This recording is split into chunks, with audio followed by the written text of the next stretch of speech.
कि तेरे सामने कोई दूसरा देवता ना।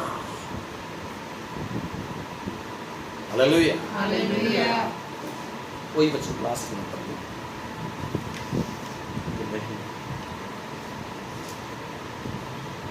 उस दिन मैं गोशन देश को, जिसमें मेरी प्रजा रहती है, अलग करूंगा और उसमें डांसों के झुंड ना होंगे, जिससे तू जान ले कि पृथ्वी के बीच मैं ही यहोवा हूँ। चौथी मरी के द्वारा परमेश्वर ये साबित करना चाहता सी कि मैं ही परमेश्वर, हाँ कोई दूसरा परमेश्वर नहीं है। नहीं है। सुनिए, चौथी श्री मरी है वो मक्खा दे चुन सी। इसीलिए मक्खा दे झुंड। Hallelujah, hallelujah, hallelujah, hallelujah, hallelujah, hallelujah.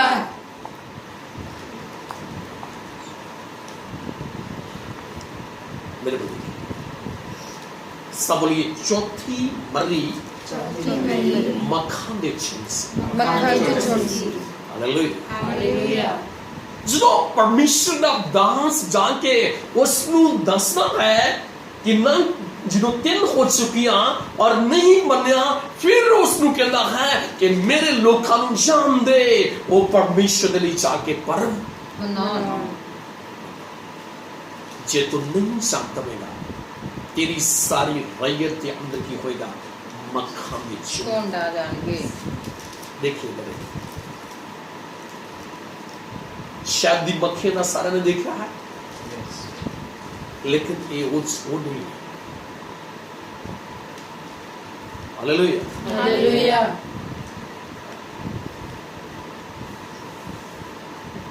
मैं अपने जीवन के अंदर कई बार की है कि मधुमक्खियां जड़ियां हैं उन्होंने कितना आदमी ਨੂੰ घेर लेंदियां है, वो मैं सारा देखा होया कि बंदे ਦਾ ਮੂੰਹ ਜਿਹੜਾ ਹੈ पूरी तरह सोच जाता है, डॉक्टर के कोल उसनूं लैके जाना पैंदा है। जो मधुमक्खियां जड़ियां है किसी छत्ते दे विचों निकल गए किसी आदमी के पीछे। Hallelujah, hallelujah. और जो वो नहीं मन्या, राजा फिरौन परमेश्वर के दास ने फिर दुआ की थी परमेश्वर के सामने, उसने बेनती की थी ते हजारां मक्खां दे झुंड चले सीगे। मैं तुहानूं दसना चाहना हाँ कि पूरे मिस्र देश के अंदर देखो राजमहल के अंदर भी की है? मक्खा। मक्खां दे झुंड। Hallelujah, hallelujah. मक्खां दे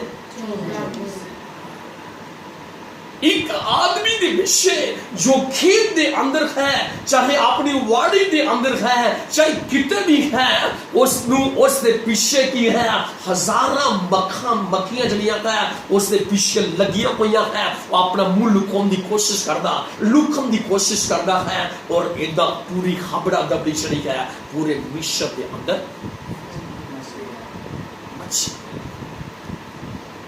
कोई बाहर नहीं निकल सकता, कोई बाहर नहीं निकल सकता। कपड़ा लैके बैठे हुए,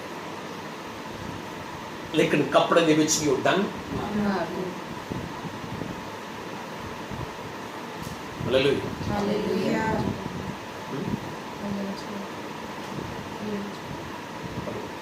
और मैं अपनी प्रजा और तेरी प्रजा में अंतर ठहराऊंगा।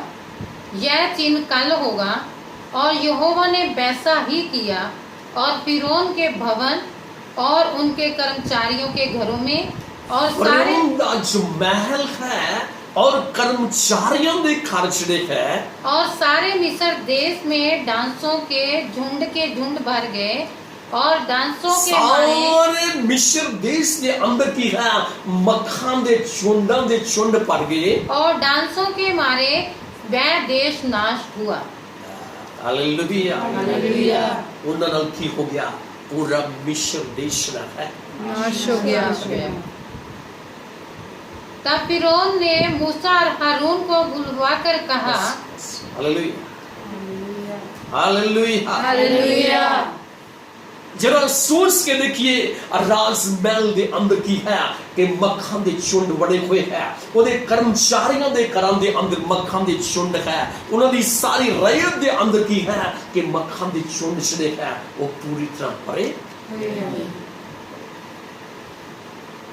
ਲੋਕ ਡਰਦੇ ਬਾਹਰ नहीं निकल। हालेलुया। मैं इसकी फिल्म देख रहा सीगा जो चौथी विपत्ति दी कि लोग से की है इना मक्खन तो डरदे मारे की है कि अपने खेतों तो भजदे है, लेकिन की है कि मक्खन का कोई अंत ही नहीं है कि किन्नियां मक्खियां जड़ियां है मक्ख जड़े है उन्होंने घेर लेंदे है और डंग मारी चलते है और लोग तड़पते है, बाहां मारते है, अपने चेहरे को बचाने की कोशिश करते है, लुकन की कोशिश करते है, लेकिन जिथे जाते है उथे मक्खन के झुंडां दे झुंड इन्नी खतरनाक जड़ी बाई सी। Hallelujah, hallelujah. पर परमेश्वर ने अपने लोग जड़े सी उन्हें जड़े इजरायली लोग सीगे लिखा हुआ है कि इजरायली लोकां दे घरां दे अंदर उन्हां दे खेतां वाले पासे दे अंदर उन्हां दे पासे जिन्ना भी एरिया सीगा वो सब एरिया दे विच कोई भी मक्ख नहीं सी। खुदा ने फर्क पा दिया, फर्क बोलो हालेलुया, जो न बोलिए हालेलुया। सुनिए यहोवा परमेश्वर शुरू तो ही अपने लोकां दी रखवाली करदा आया है, उन्होंने हिफाजत करना आया है। इतनी की है कि वो सर्वशक्तिमान परमेश्वर जड़ा है वो मक्खन नूं आख्या दिंदे है कि इजरायलियों के एरिया दे विच नहीं जाना और मिस्रियों दे सब जगह की कर दो।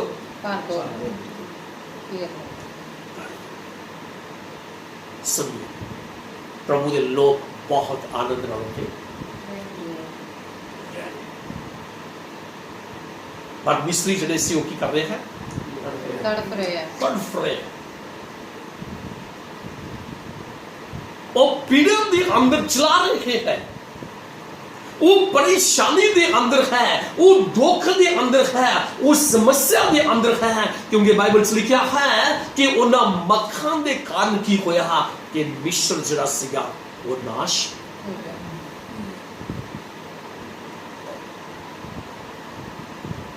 हालेलुया। पर किसी भी मक्ख ने प्रभु के लोगों को छुआ नहीं।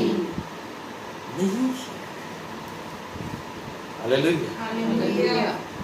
क्योंकि यही सी कि परमेश्वर साबित करना चाहते सीगे, चाहे मक्ख है, चाहे घोड़े है, चाहे बैल है, चाहे पेड़ा है, चाहे तेरे को कोई भी चीज है, और सब चीज़ां जड़ियां है तेरे हाथ विच नहीं है, वो मेरे हाथ विच है। वो मेरे हाथ विच है। प्रभु की साबित करना चाहते सी पढ़िए जिससे तू जान ले। सुनो फिरौन नू दस रहे हैं कि जिससे तू जान ले कि पृथ्वी के बीच मैं ही यहोवा हूँ। सुनो पृथ्वी दे विच मैं ही कला यहोवा परमेश्वर। हालेलुया। बोलो हालेलुया, हालेलुया, हालेलुया, हालेलुया। कला परमेश्वर ही है इस पृथ्वी के अंदर यहोवा जो सब चीज़ों की रचना करने वाला है, कोई दूसरा नहीं है। मिस्र दे जिन्ने भी देवी देवते सी वो उन्होंने बचा नहीं सके, नील नदी उन्होंने बचा नहीं सकी, ਈਵਨ ਡੱਡੂਆਂ ਦੀ ਪੂਜਾ ਕਰਦੇ ਸੀ, ਉਹ ਵੀ ਉਹਨਾਂ ਨੂੰ ਬਚਾ ਨਹੀਂ ਸਕੇ। ਯੂਆਂ ਨੂੰ ਵੀ ਉਹ ਰੱਬ ਬਣਦੇ ਸੀ, ਉਹ ਵੀ ਬਚਾ ਨਹੀਂ ਸਕੇ। ਇਹ ਜਿਹੜੇ ਡਾਂਸ ਸੀਗੇ, ਮੱਖ ਜਿਹੜੇ ਸੀਗੇ, ਇਹਨਾਂ ਦੀ ਵੀ ਪੂਜਾ ਕਰਦੇ ਸੀ।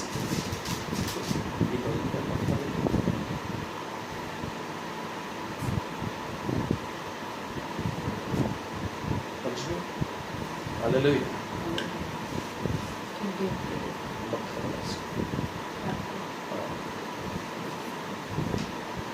हालेलुया।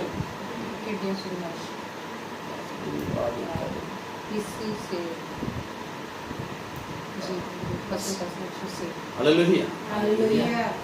तो यहोवा परमेश्वर की है जड़ा सब दुनिया दे ऊपर राज करने वाला है, जो सर्वश्रेष्ठ परमेश्वर है, जो सर्व ज्ञानी परमेश्वर है, जो सर्वशक्तिमान परमेश्वर है। इसलिए मैं पिछले दिनों में सुन यही दसता सी कि अगर कोई मरी परमेश्वर बनो कोई, ये दुनिया की कोई भी ताकत रोक नहीं सकती। जिहड़ी मरी परमेश्वर की बनो आएगी, उन्होंने परमेश्वर ही रोक सकता है। Yes, hallelujah. चाहे वो कोरोना है, चाहे वो कोई भी क्यों ना हो। हालेलुया। मेरे खुदा दे हाथ विच भी है, सब चीज़ों के ऊपर अधिकार है। आसमान दे विच भी ओदा अधिकार है, इस पृथ्वी दे ऊपर भी ओदा अधिकार है। इसलिए फिरौन दियां अखां दे सामने उसने दिखाया कि तेरे लोग मर रहे हैं, तू मेरे लोगों को नहीं जान दिंदा। देख, मेरे लोग आज भी सेफ है। मैं उन्हां दा यहोवा सच्चा परमेश्वर हां। परमेश्वर कि तू कहना सी कि कौन परमेश्वर है, वो केड़ा परमेश्वर मैं जानता नहीं, तू जान ला है कि यहोवा एक ही परमेश्वर है, जेड़ा सारी दुनिया के ऊपर की करने वाला, राज करने वाला परमेश्वर है। उस फिरौन दी रैयत दे सामने, फिरौन दे सामने की कीता, उसने अपने आप नू की कर देता, सामर्थ्य दिखाया कि जे मैं मक्खा भी कहूंगा, मेरे लोगों को नहीं सुना कि वो नहीं सुन सकते। बोलो हालेलुया, हालेलुया, हालेलुया, हालेलुया। क्योंकि वो भी उसकी आज्ञा नु मानते हैं। Hallelujah, hallelujah. वो भी उसकी आज्ञा नु मानते हैं। इसलिए जरा थोड़ी सी गहरी नजर मार के देखो इस मरी के ऊपर कि कोई खेत के अंदर हल नहीं चला सकता, कोई मार्केट के अंदर सामान लैन वास्ते नहीं जा सकता, कोई सामान कोठे के ऊपर रखने वास्ते नहीं जा सकता। इन्हां मक्खां ने सब लोगों को अपने कमरे के अंदर बंद, क्योंकि जो बाहर निकलेगा मक्खन का रंग चढ़ना बहुत देखा है। अज भी जो किसी जंगली एरिया के अंदर मक्ख होंगे, पर जे तुसी मच्छरदानी लाई हुई है तो तुहाडा शरीर मच्छरदानी नाल टच नहीं करता, तो फिर तुसी सौ सकते जे। जे नहीं होएगा तो की करेंगे, मच्छरदानी साडे शरीर में लगेगी ना, उहदे विच कपड़े दे विच नहीं बिठांगे। हालेलुया। तुसी सोच के देखे कि राजे फिरौन दा की हाल होया, जिहदे सिर दे ऊपर वाल ही नहीं कोई, रानी दा की हाल होया है, राजे दे बच्चों दा की हाल होया होया, सारी पब्लिक के अंदर की है, हर जगह ते की है कि हाहाकार मची होएगी, हर जगह ते लोग जिहड़े है बड़े दुख विच होणगे, चिल्लाउणगे। और फिर मूसा ने कहता कि नहीं, तू अरदास करके चलता है। जो अरदास कर देगा फिर उसका मन कठोर हो जाता, वो जान नहीं थी। हो गया, हालेलुया, हालेलुया, हालेलुया।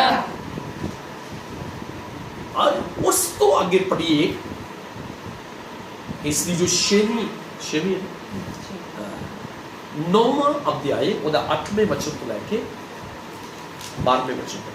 फिर यहोवा ने मूसा और हारून से कहा कि तुम दोनों भट्ठी में से एक एक मुट्ठी राख ले लो।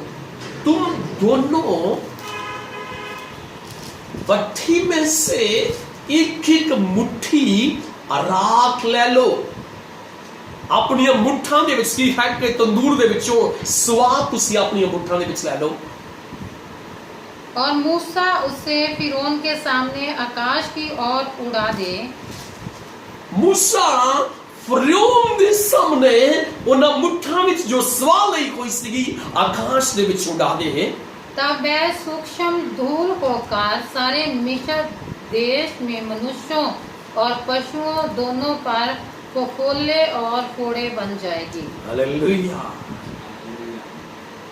अंगियारे ते शाले बनबे। Hallelujah hallelujah hallelujah. मेरे पर देखिए, कई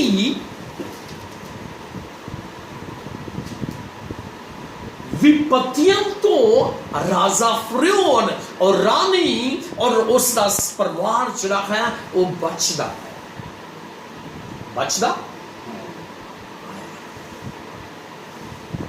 हालेलुया। पर जिदों ईश्वरी विपत्ति चली है, ये जिदों आई है और मूसा ने क्या कि मेरे लोगों को जान दे, लेकिन वो नहीं माना। फिर उसने क्या कि परमेश्वर ने क्या कि अपनी मुट्ठां दे विच की कर लो, सवाल ले लो और फिरौन दे सामने उसने समान दे विच उड़ा दो। हालेलुया। देखिए आदमी और पशु सारे दे बदन के ऊपर की हो जाएंगे पंजाबी से लिखा अंगियारे के शाले।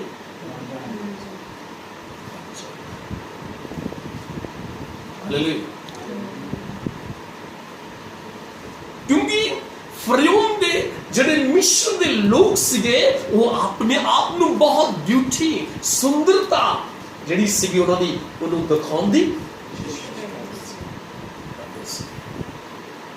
ਸੁਣੀਏ ਧਿਆਨ,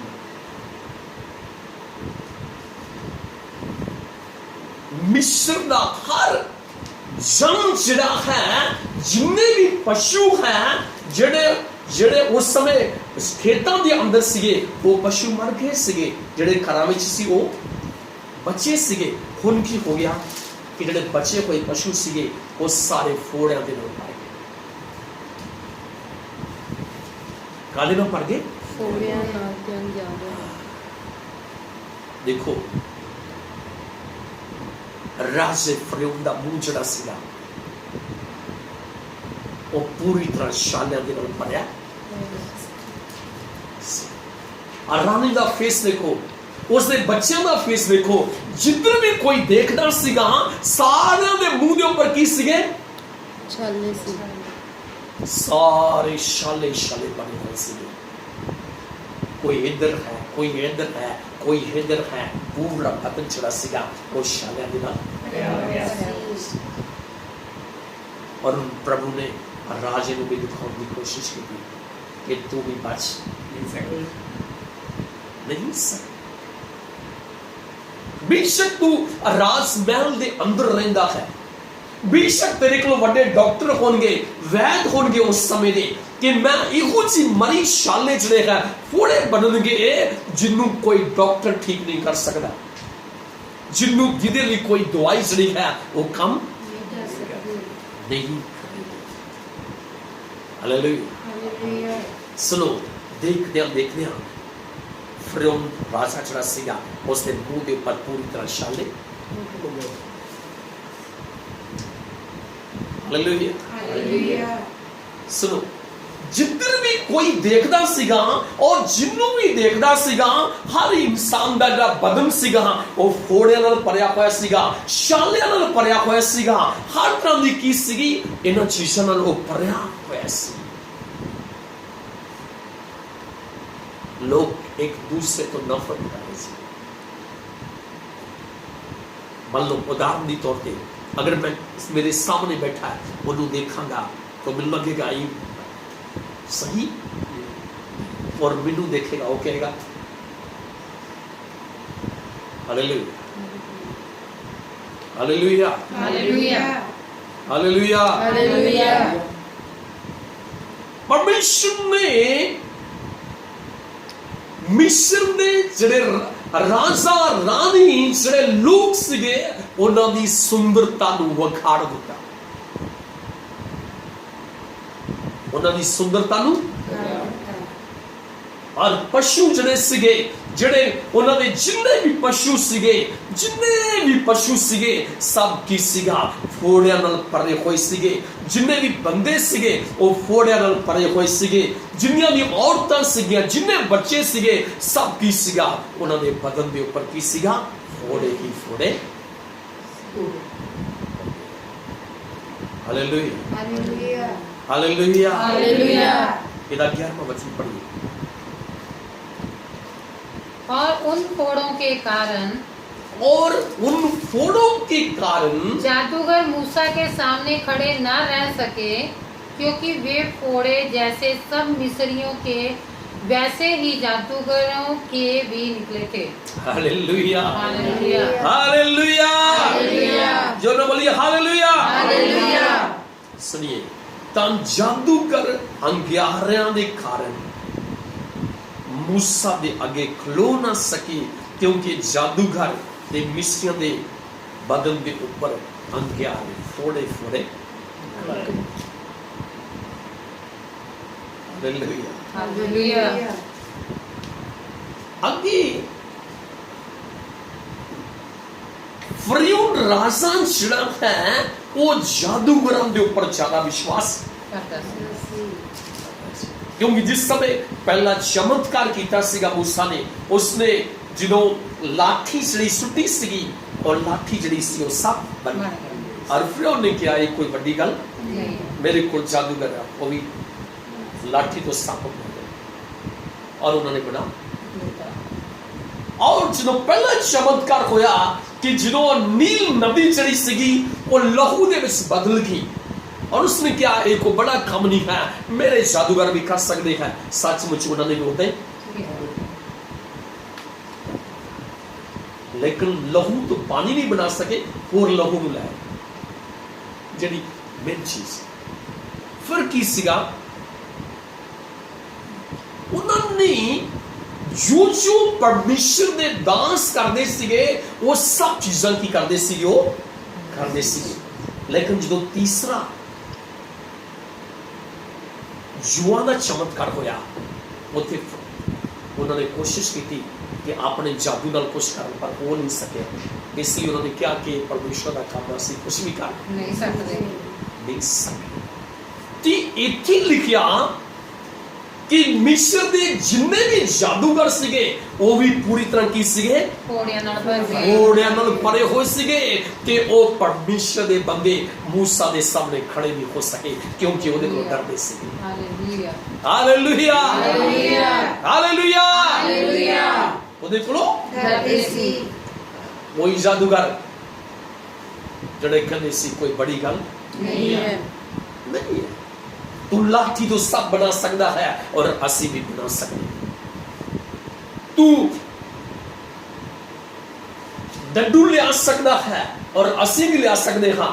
तुहानू पता कि डड्डू मुखन की बजाय जो मिस्रियों के जादूगरां ने जादू किया सीगा ते डड्डू होर ज्यादा आ गए सी। समझे? सब इदां ही होया सी, वो वधाउंदे गए सी पर कुछ भी चमत्कार उन्हां को सही हो नहीं सकिया।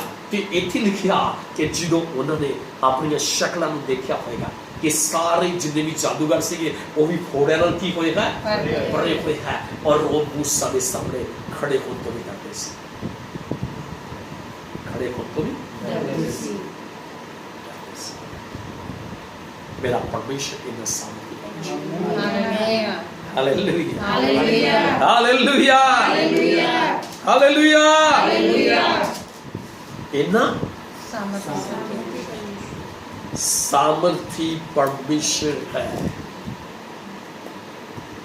जो सब कुछ करने ताकत रखने वाला परमेश्वर है। Hallelujah hallelujah.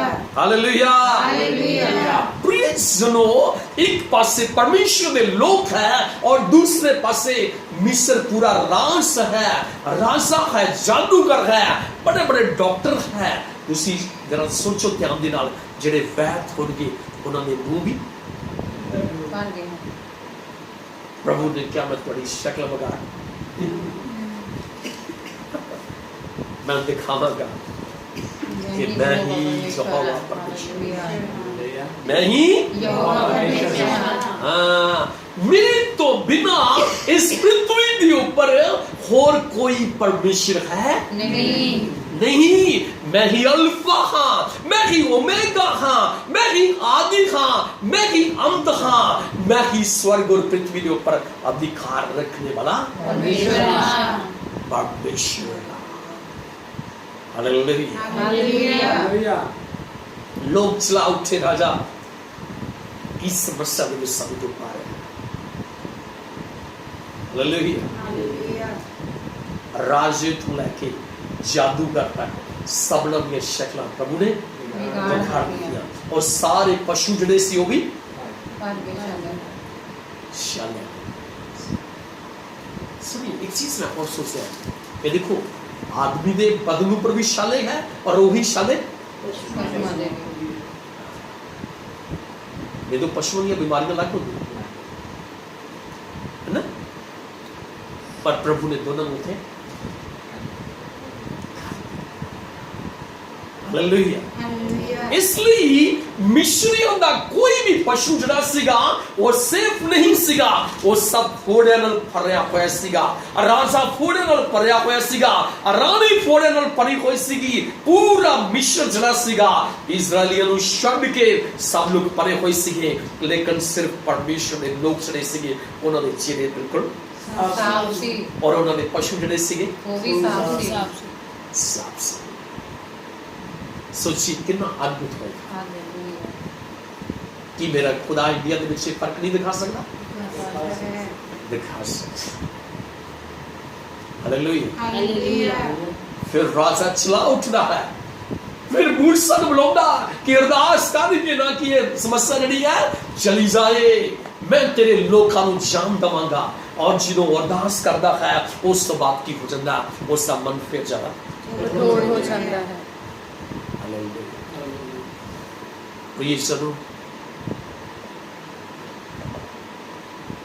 परमेश्वर ये दसना चाहता सी कि तेरे बदन के ऊपर भी तेरा अधिकार नहीं है, तेरे पशुओं के ऊपर भी तेरा अधिकार नहीं है, तेरिया फसलों के ऊपर भी तेरा अधिकार नहीं है, तेरिया नदियों के ऊपर भी तेरा अधिकार नहीं है, तेरे घोड़ों के ऊपर भी तेरा अधिकार नहीं है। ये सब चीज़ा जो तेरे कोल है वो सब चीज़ा मेरे हाथ में है, वो मेरे हाथ में है। वो ये प्रमाण देना चाहता सीगा, ये सबूत देना चाहता सीगा, इसलिए उन्हें अपने लोगों को सेफ रखा। और दूसरे पासे की सीगा लोग चला रहे थे, एक मरी तो बाद दूसरी मरी, कभी पशु मर रहे हैं, कभी मक्खा में झुंड आ जाते हैं, कभी डंडू आ जाते हैं, कभी पीने वाला पानी चला है और लहू बन जाता है, तो कभी की हो जाता है कि इंसान का पूरा बदन चला है वो सुंदरता है वो खराब कर रहा है, क्योंकि हर इंसान जरा सीगा उस समय दुखी सी, दुखी। और परमेश्वर ने सोचा होगा चल बेटा कितों तक जाएगा, मैं तेन प्रूव करके दसांगा कि मैं ही परमेश्वर, मैं ही परमेश्वर। इसलिए प्यारे जीजो आज भी मेरा परमेश्वर जड़ा है वो मरा हुआ परमेश्वर नहीं है, वो सच्चा परमेश्वर है।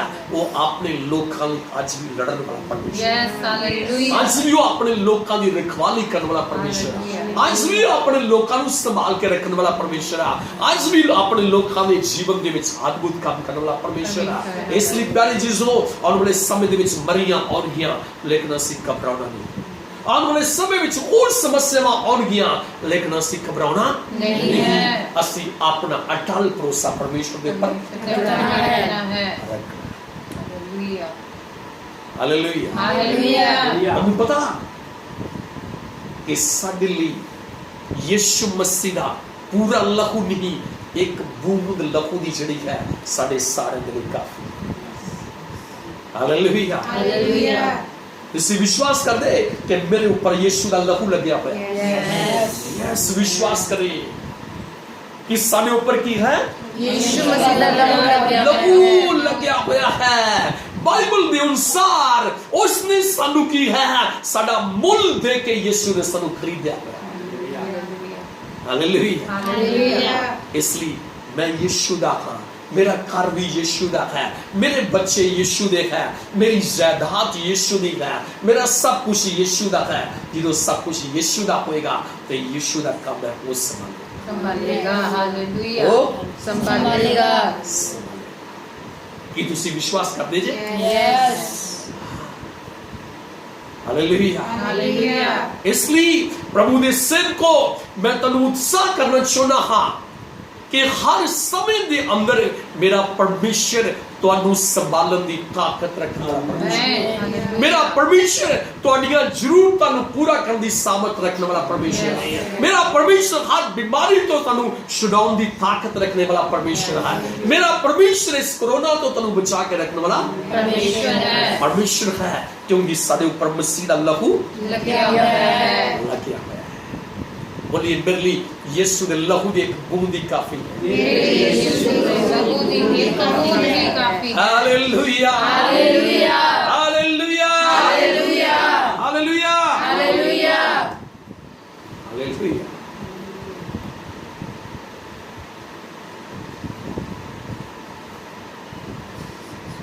प्रीसनो जिस प्रभु ने ये सब कुछ बनाया है और बड़िया मरियम के बारे में जानता है, वो ना बीमारियों के बारे में जानता है, वो और बड़ी बर्बादी के बारे में जानता है, और बड़े काटिया के बारे में जानता है। वो सब चीजों के बारे जानकारी रखने वाला परमेश्वर है।